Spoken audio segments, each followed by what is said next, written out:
জীবন বাঁচাতে পালিয়ে বেড়াচ্ছেন গাজার নিরীহ ফিলিস্তিনিরা। সুন্দর এই পৃথিবীতে আর কিছুদিন বেঁচে থাকতেই যেন এদিক ওদিক ছুটছেন নারী, পুরুষ ও শিশুসহ অসহায় বৃদ্ধরা। তবে কোথায় সেই নিরাপদ আশ্রয়? গাজা উপত্যকার রাফা ইসরায়েলি অভিযান জোরদারের পর 10 দিনে অঞ্চলটি ছেড়েছে প্রায় 6 লাখ ফিলিস্তিনি। বেশিরভাগ ফিলিস্তিনি আশ্রয় নিয়েছে খান ইউনিসের পশ্চিমে আল মাওয়াশি, দের আল বালাহ সহ মধ্য ও উত্তরের বিভিন্ন জায়গায়।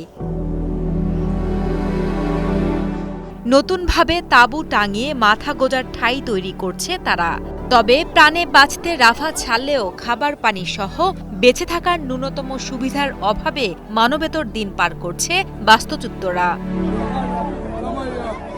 অথচ কিছুদিন আগেও ভূমধ্যসাগরের পাড়ের এই জায়গাটি ছিল স্থানীয় বাসিন্দাদের বিনোদন আর সময় কাটানোর জায়গা।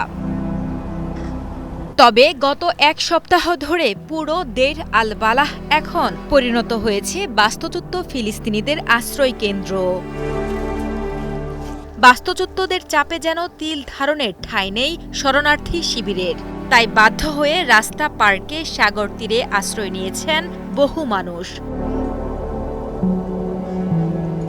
অন্যদিকে এক তাঁবুর নিচেই থাকতে হচ্ছে একাধিক পরিবারকে।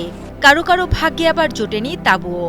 এমন পরিস্থিতিতে বিধ্বস্ত ভবনের জঞ্জালের মাঝে আশ্রয় খুঁজছে বহু মানুষ। দের আল বালায় 1 ইঞ্চি জায়গা নেই। গায়ে গা লাগিয়ে একজন আরেকজনের সঙ্গে বসবাস করছে। যারা আগে থেকেই এখানে বসবাস করছে তাদের সাথেও বাস্তুচ্যুত পরিবার যুক্ত হয়েছে। আমার পরিবারের সাথেও এক তাঁবুতে 5টি পরিবার বসবাস করছে। এদিকে যুদ্ধের শুরু থেকেই একের পর এক জায়গা পরিবর্তন করে আসছে নিরীহ ফিলিস্তিনিরা। গাজার উত্তর থেকে দক্ষিণ, আবার দক্ষিণ থেকে রাফা, এখন রাফা থেকে দের আল বালাহ।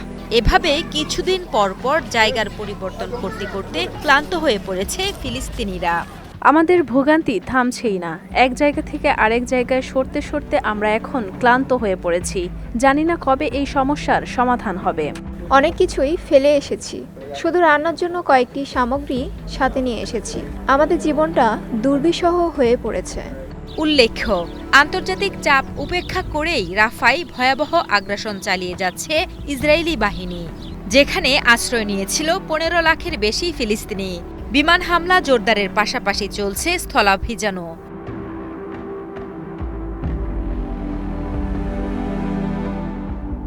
প্রতিনিয়ত অঞ্চলটি ছাড়ার জন্য নির্দেশনা দেওয়া হচ্ছে আশ্রিতদের। তাই এক প্রকার বাধ্য হয়েই জীবন বাঁচাতে এদিক ওদিক ছুটাছুটি করছে তারা।